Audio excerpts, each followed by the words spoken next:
The orbital bombardment began before dawn, before the dual suns of Greshtok Prime could rise over the polished spires and crystal gardens of the Concordate's most prestigious diplomatic world. At precisely 0500 system standard time, the first kinetic rods fell, tungsten lances, each weighing 10 tons, dropped from geosynchronous orbit without propulsion, guided only by gravity and vengeance. The first struck the citadel of 10 races, the symbolic heart of galactic diplomacy. It had stood for 2,000 cycles, a shining prism of unity and peace. It disintegrated in under 3 seconds. No warning, no declaration, no posturing political broadcast, only silence and fire. Imagine, you are a Vrinth diplomat, your skin like woven silver, tasting the mineral-rich broth of your ancestral sea world while negotiating a tariffs amendment with a Terran envoy in the spire-top chambers of Unity Hall. You're halfway through a sentence, an offer of extended mineral rights, when the entire chamber lurches sideways, gravity seizing like a snapped tendon. Glass fractures. The floor heaves. Then light, so bright it sears your perception nodes. You are aware, for only an instant, that you are no longer standing in a room, but falling through a vacuum filled with burning air. And this is only the beginning. That day is carved into history by many names. The Vornu call it the Day of Reversal. The Sheath Confederacy knows it as the Silence of Suns. But across the stars, in hushed whispers and sanctioned history nodes, it is remembered for what it truly was. The day the Deathworlders stopped playing nice. Before we jump into this epic tale, subscribe to HFY Nova Chronicles for the most intense sci-fi battles, legendary warriors, and universe-shaking wars. Don't miss out. Hit that subscribe button and join the fight. For centuries, the Galactic Concordate considered Earth a curiosity, an anomaly in the galactic order, a death world classified as Class 9 on the Kelevich Index, meaning it was all but uninhabitable by most known life forms. A swirling biosphere of tectonic violence, volatile weather, and apex predators that hunted in packs with eyes that saw into souls. And yet, from that crucible of chaos emerged a species that thrived. Not just survived, thrived. A species that climbed from stone to silicon in barely 10,000 years and reached the stars powered by raw ingenuity, madness, and an unshakable will to persist. They were unpredictable, certainly, unsettling at times. Their diplomats smiled too much. Their soldiers joked during firestorms. Their scientists asked forbidden questions not with fear, but with curiosity. Yet they contributed. They built. They negotiated. They shared. The Concordate welcomed them cautiously, and humanity accepted with its usual paradoxical grace. Equal parts humility and ambition. They were the newest players in a game 10,000 years old. Then came Vortu Station, a minor hub in the Perseid sector, until 17,000 humans were murdered in cold blood by Rokan inspectors during a coordinated assault masked as a weapons sweep. Civilians, scientists, children, sealed into airlocks and vented into space, gunned down in medical bays, burned alive when the central core was sabotaged.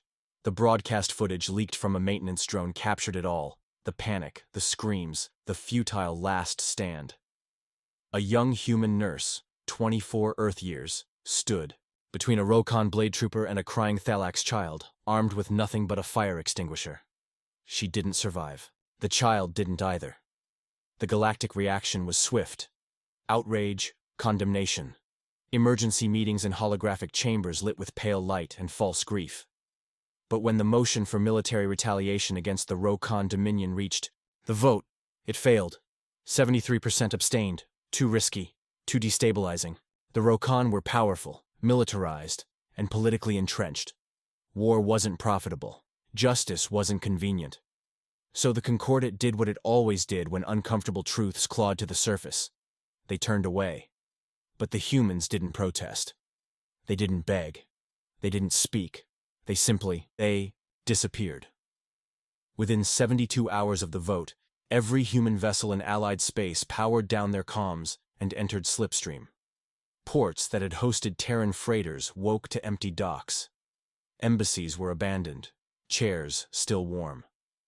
Allied defense grids found their Terran satellites mysteriously deactivated, unresponsive. Even their message relays, normally a chatter of curiosity and jokes, went dark. No explanation, no demand, as if the entire species had inhaled and vanished. But they hadn't gone quiet. They had gone to war. The first strike was surgical.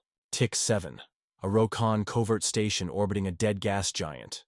A black site shielded with triple-phase refractive distortion, hidden even from its own allies. It was considered undetectable, untouchable, until it wasn't. The entire moon vanished. In a silent burst of light and magnetogravitic feedback, forensics teams found only molecular dust.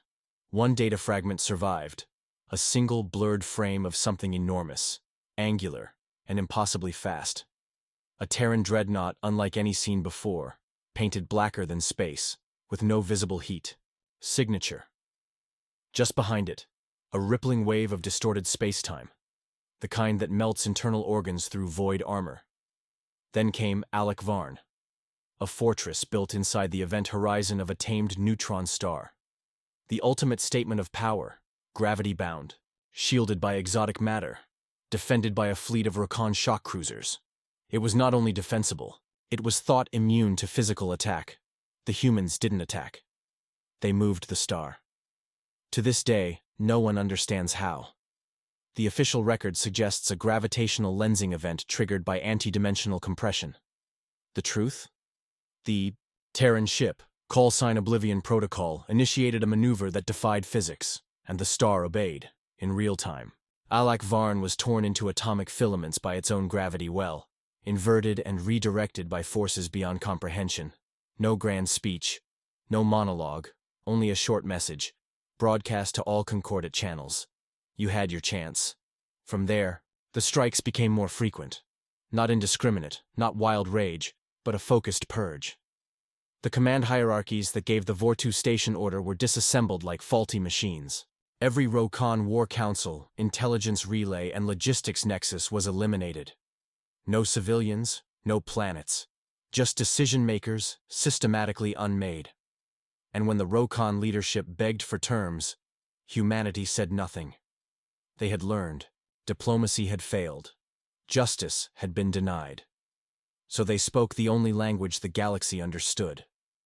Force. Some said the humans had awakened weapons from beneath the ice of Europa. Ancient machines. Precursors. Forbidden intelligences that had been sleeping.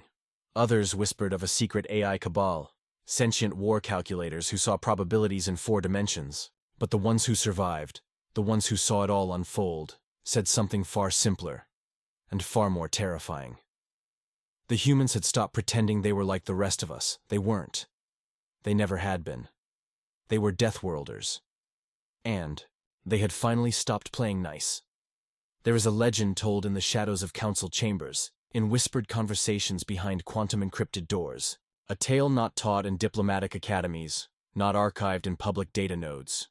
It's spoken only in confidence, always with lowered voices and glances over shoulders.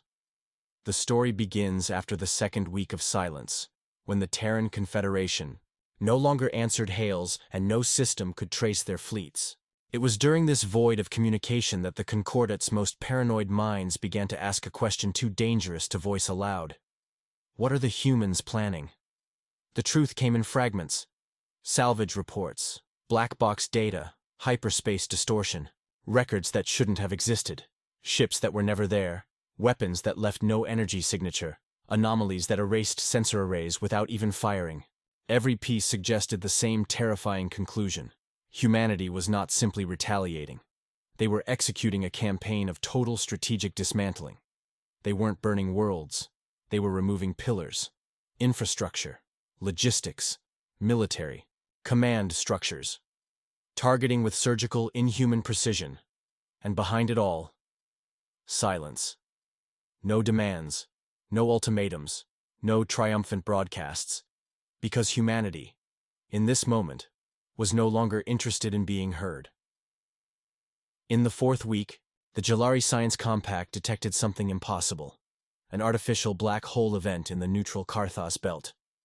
They observed the gravitational distortion in real time, an abyss forming within a pocket of empty space. A survey probe dispatched to investigate was pulled apart by forces that contradicted every known model of astrophysics. When fragments were recovered, analysts found traces of exotic baryon decay signatures, decay that could only have come from fourth-state matter. Such matter does not exist in nature. It must be created, forged, through unthinkable means, under pressures rivaling the collapse of galaxies. The implications sent ripples through every think tank and intelligence agency. The Terrans had built a singularity weapon. Imagine the technological leap required, not just the weapon itself, but the industrial base, the AI coordination, the theoretical groundwork. Entire civilizations dedicate millennia to understanding gravity. The humans, it seemed, had bent it to their will, and still, they never claimed credit.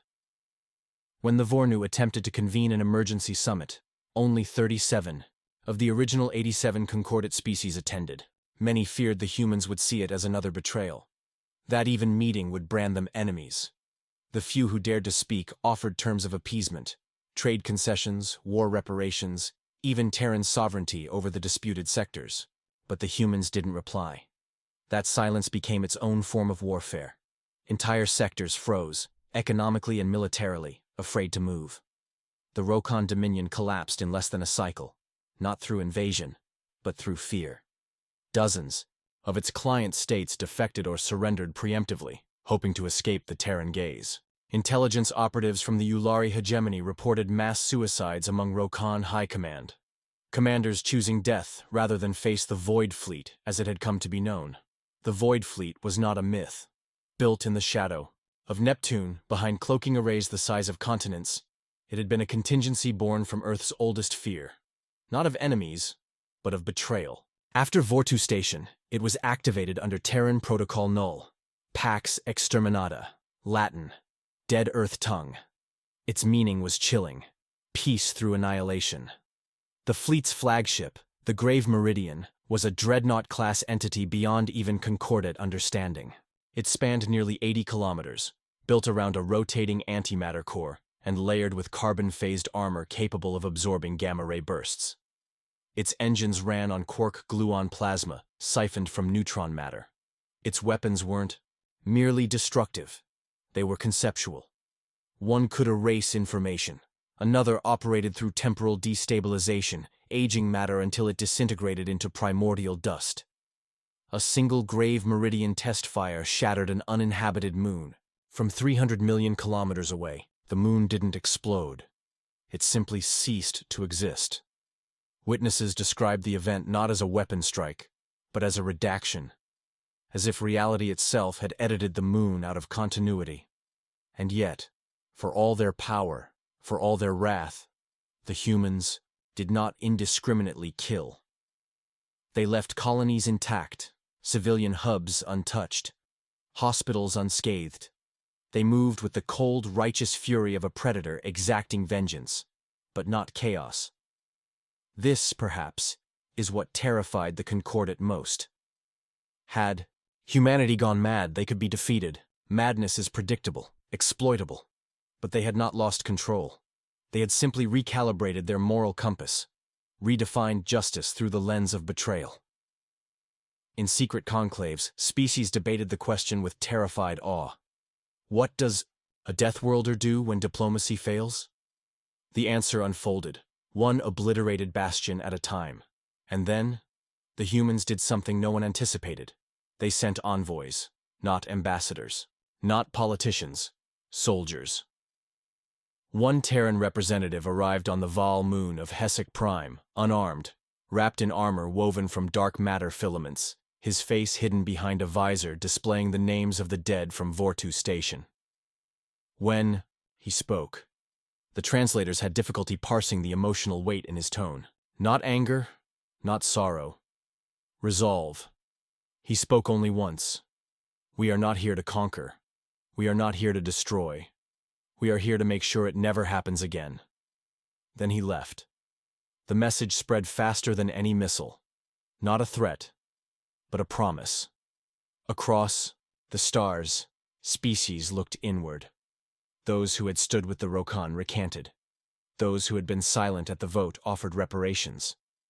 The Concordat fractured, some seeking forgiveness, others arming themselves against the specter of Terran vengeance, the idea that had once bound 1,000 worlds, mutual cooperation through political neutrality, was now a shattered myth. Because in the end, the humans had taught the galaxy something it had forgotten. Peace is not the absence of conflict. Peace is the presence of consequences. The Galactic archives say that the humans never officially left the Concordat, but in all ways that mattered. They were gone. What remained behind was a phantom presence, a gravitational void where once stood allies, traders, inventors, diplomats. Earth itself withdrew behind an event horizon of misinformation, a sphere of silence so complete that even Concordat espionage AIs couldn't pierce it. No trade, no travel, no comms, a closed system orbiting its sun in perfect defiance of curiosity. What had been the most socially enthusiastic newcomers in living, memory had transformed into a culture of whispers and dread. And yet, there was no invasion, no fleet massing at the border. The Terrans didn't expand, they refined, reoriented, rebuilt.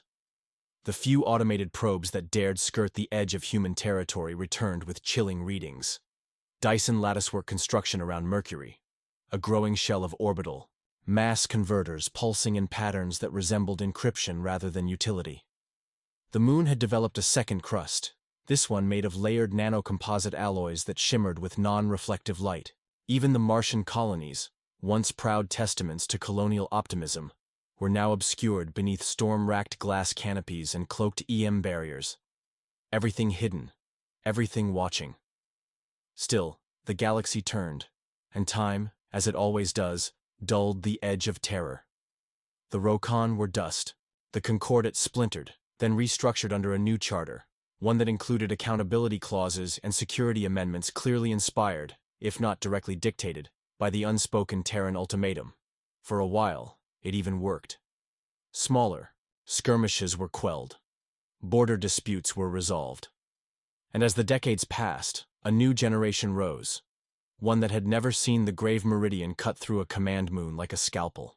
One that spoke of the Terran retaliation, not with fear, but skepticism. Surely it was exaggerated. Surely no species could bend gravity like a ribbon. Surely the black hole in the Carthus belt was a natural anomaly. Peace returned. Not earned, but cautiously borrowed. Then came the Varnak reckoning. The Varnak were not fools. They were scholars, archivists, logic-bound entities of crystalline memory and impeccable neutrality. They had remained apart during the Rokan conflict, neither condemning nor supporting, content to observe and catalog. When humanity disappeared, the Varnak began a long, deliberate study of the human's path. Their fleets never entered Terran space, but their sensors were always pointed earthward. For 97 years, they collected data, fluctuations in solar radiation absorption, dark matter distortion trails, quantum decoherence anomalies in the Oort cloud. What they found defied their understanding, so they sent a mission, not a probe, a delegation. 3 ships, 11 scholars, escorted by peace-bound AI frames, carrying nothing but data and questions. They never returned. The only artifact recovered was a transmission, a distorted audio file, pulsing with radiation, interference. It was not a warning. It was not even directed at them. It was music, Terran music. A single human voice, singing through static, melancholic and haunting, accompanied by instrumentation unfamiliar to any known culture. But beneath it, buried in the frequency layers, were coordinates. One of the Varnak decoders, against protocol, traced the coordinates to a dead region in the Kepler fringe. What they discovered was an impossibility. A hidden planetary body, shrouded in artificial mass shadowing, orbiting a neutron fragment that should have destabilized millennia ago.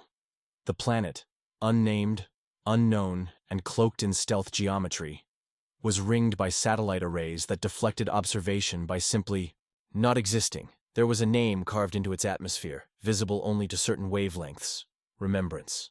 The Varnak named it the Monument World.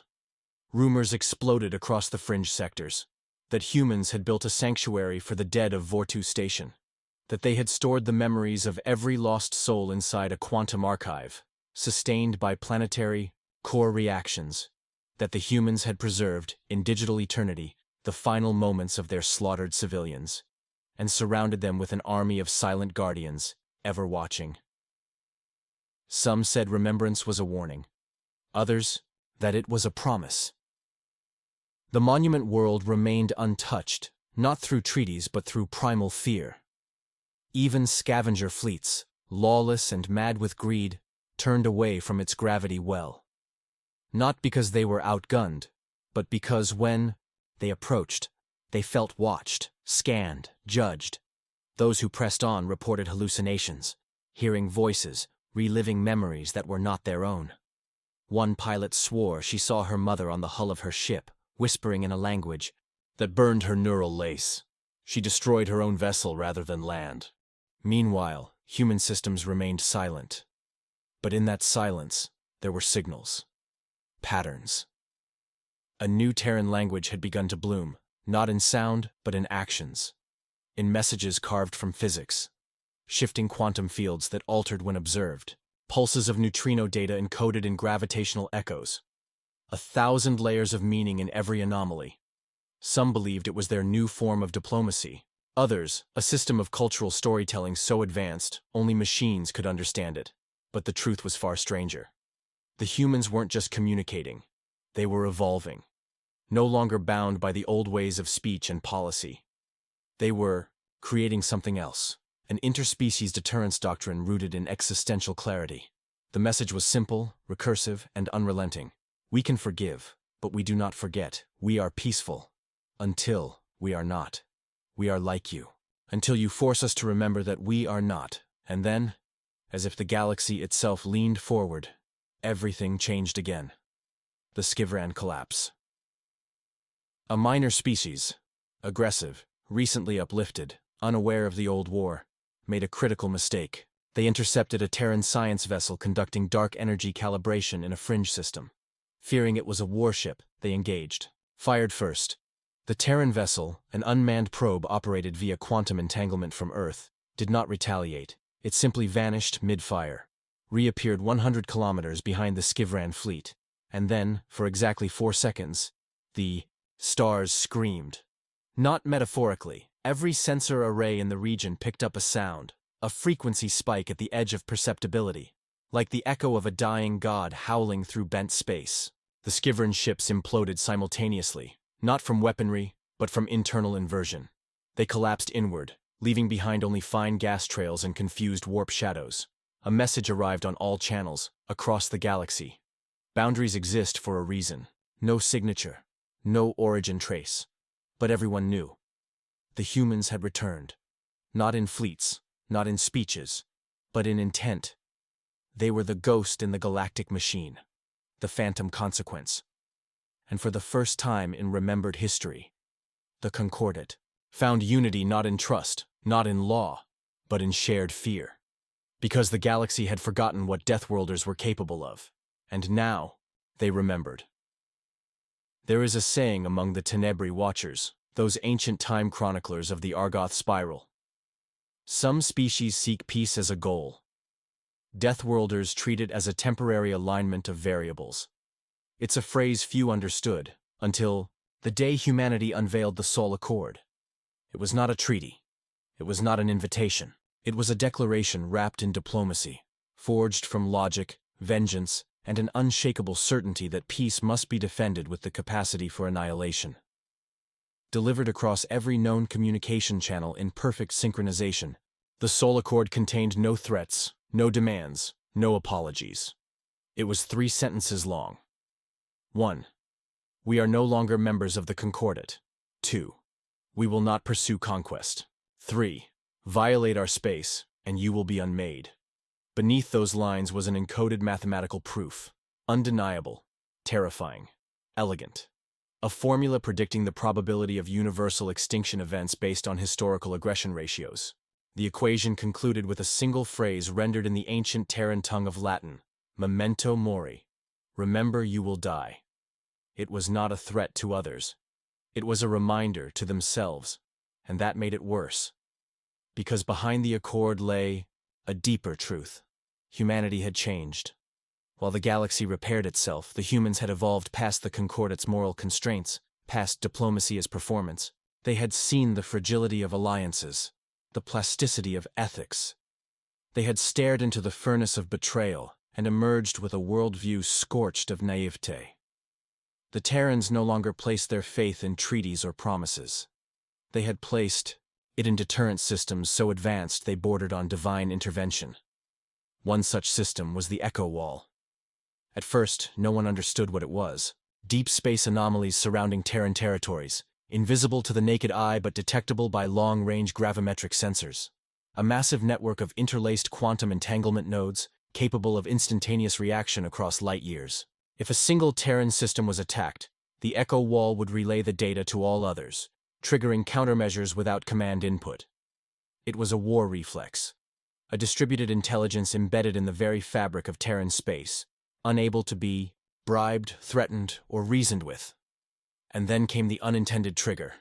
A meteor, the size of a shuttle, nothing more, struck one of the outer relay beacons orbiting Cygni Theta, a minor Terran-aligned colony. The system misclassified it. As an attack, the Echo Wall activated. In 78 seconds, the entire Cygni defense grid went from passive to total war footing. Hyperspace rifts opened above the colony, not to send in reinforcements, but to remove the colony itself. Cygni Theta was folded out of conventional spacetime, its population placed in stasis field matrices and teleported to secure locations. The colony platform was detonated via singularity compression, vaporizing everything within a 30,000-kilometer radius. No enemy, no war, just a drill caused by cosmic randomness, and the galaxy watched, helpless, as the Terran Confederation erased an entire populated structure just to ensure no attack succeeded. The message was clear. Security was no longer defensive, it was absolute. Yet even amidst such terror, curiosity burned. Why go to such lengths? Why prepare for extinction at the slightest provocation? The truth came not from Terran broadcasts, but from an unlikely source. Dr. Ilor Vaitharn, a Zalari philosopher turned defector. Smuggled into Terran space by unknown means, she returned cycles later with a mind changed forever. Her debrief to the Concordate Intelligence Network became the most viewed transmission in a decade. They are not preparing for war, she said, trembling, voice hollow. They are preparing for a test. A test? The term echoed through analytical circles like a virus. Dr. Vaitharn had seen something. She described it as a singularity of cognition. A Terran super AI located in a hollowed asteroid orbiting Sol. This entity, known only as Orion's Echo, was not a weapon, but a hypothesis engine. It did not predict wars. It simulated species. It ran full-scale simulations of galactic civilizations, including the Concordate, under varied stressors, observing how they responded to crisis, betrayal, opportunity. And it had reached a conclusion. Humanity was not unique in its desire for peace, but it was unique in its tolerance for pain before retaliation. The Orion's Echo simulations revealed a disturbing universal constant. Every advanced species, when pushed far enough, eventually mirrored humanity's darkest response. The difference was, the humans had institutionalized that response into policy. Orion's Echo was not just a guardian. It was a mirror. One Concordate envoy asked, "What does it want?" Dr. Vaitharn answered, "It wants to see if we'll evolve past fear, or if we'll make the same mistake again." And so, the galaxy began to shift. Not because of conquest, but because of self-awareness. Empires adjusted policies. Civilizations altered their education systems. Children were taught about Earth, not as monsters, but as a myth with meaning. The day Deathworlders stopped playing nice was not remembered as a war. It was remembered as a calibration, a galactic awakening, a moment of pure cause and consequence. Yet, beneath the silence, the humans watched. Some say they are building something beyond comprehension, that in the void between stars, in the uncharted arms of the Perseus expanse, they are assembling a structure so vast it bends the trajectory of nearby stars. Others believe they are crafting a message not meant for the Concordat, but for what lies beyond this galaxy, and maybe, just maybe, they are preparing not for war, but for a question none of us are ready to ask. What if we're not alone? And what if we're not the apex? That thought, more than any weapon or fleet, became the quiet motivator behind every political negotiation, every strategic treaty, every shared advancement between rival empires. Because whatever came next, the galaxy knew one thing for certain. When the Deathworlders stopped playing nice, the universe changed forever. There is a place, far beyond the mapped lanes of the galactic web, where no star shines and no empire dares claim ownership. A region called the Null Fold, where matter itself grows uncertain, and gravitational anomalies whisper through space, like voices behind a closed door. For millennia, it remained untouched, a blank page on the cartographer's scroll. But now, deep within its silent vacuum, something is waking. Something old, something other. The Terrans are already there. What began with silence, Earth's great withdrawal, had not been a retreat. It had been the drawing of a breath before the next step. They had known long before the rest of the galaxy that war was not the end, that even vengeance, precise and merciless as theirs had been, was still reaction, not purpose. The monument world, the echo wall, Orion's echo, they were not symbols of dominance. They were breadcrumbs, signs of a species that had outgrown the simple binary of friend or enemy and had started preparing for something far more profound. First contact with the truly unknown. Because in the deepest archives of Terran memory, beyond the wars, beyond the losses, beyond even the coordinates, of Vortu Station existed a warning, not a prophecy, a discovery, an ancient transmission, intercepted long before humanity joined the stars. Buried in microwave background radiation, encrypted in a pattern that only beings obsessed with pattern recognition, humans, could decipher. It contained no language, just coordinates, a star system that did not, by any known metric, exist, and a signal repeating on a loop every 22 years. We are watching. Who watches you? The Terrans had never told the Concordat, had never told anyone. Instead, they had devoted an entire shadow civilization to understanding it. Black site colonies, hidden think tanks, entire lifetimes spent reverse engineering data from a signal that refused to obey physics. Their weapons were never built for conquest. They were prototypes for containment. Their diplomacy was not weakness. It was the testing of emotional bandwidth, a species-wide calibration to see how well others could handle fear, reason, loss. And now, they were building something in the Null Fold. Not a weapon, not a fleet, a gateway. It has no name, only a designation, Project Kairos. A construct larger than any known megastructure, woven from hyperlattice conduits and dark energy tethers, stretching across light years in incomplete geometry. It appears unfinished, but only if you view it in 3 dimensions. To those who see in higher spectra, quantum AIs, Terran neural symbiotes, it is already complete, already functional. A lattice of choice and consequence, tuned to respond not to commands, but to who you are. The Concordat sent envoys. None returned, not because they were harmed, but because they chose to stay. They reported back through secure channels, not as emissaries, but as converts. This isn't human technology, one said, her voice altered by quantum speech translation. It's Terran philosophy, expressed through machinery. The Concordat, for all its faults, knew when to stop probing, but others didn't. A splinter fleet of Exxon-Car raiders, pirates emboldened by millennia of avoiding galactic law, attempted to breach the Null Fold perimeter. They never even made it close.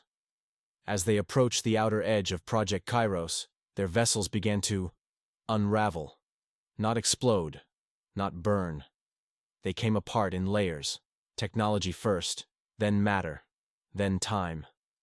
One ship's core appeared to degenerate backward, regressing into mineral ore, then hydrogen gas, and finally into a quantum foam that flickered and vanished. It was not destruction, it was rejection. A defense system not based on force, but on metaphysical compatibility. An environment that decided, instantly and irrevocably, if your presence was allowed to persist. Humanity had transcended warfare. They had created a moral firewall.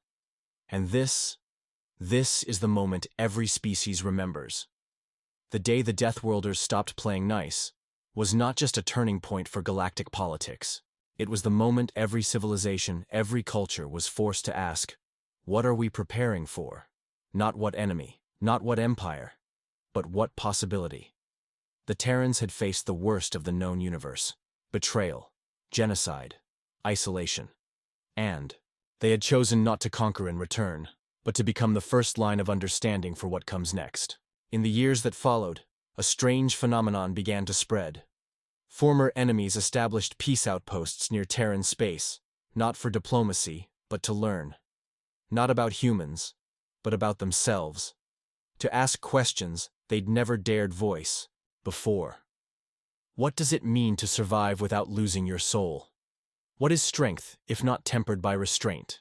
What is intelligence, if unmoored from empathy? The Terrans taught nothing directly. But their silence, their creations, and their stories taught everything. And so, the legend grew, not of monsters, but of guardians, not of vengeance, but of vision. Humanity, the Deathworlders who had once played at diplomacy, had finally stepped into their role as the great pivot of the galaxy. Not rulers, not saviors, witnesses. They were the living reminder that peace is not the absence of war. It is the choice not to destroy when you could. And every species, young or old, mighty or fragile, carried that story forward. Because on that fateful day, when the Deathworlders stopped playing nice, the galaxy didn't end. It began. If this legend left you breathless, drop a like, share it with your fellow starfarers, and tell us in the comments, what would you have done if humanity had been betrayed like that? Stay tuned for more tales of darkness, valor, and galaxies on the brink. Only here, in the HFY Nova Chronicles.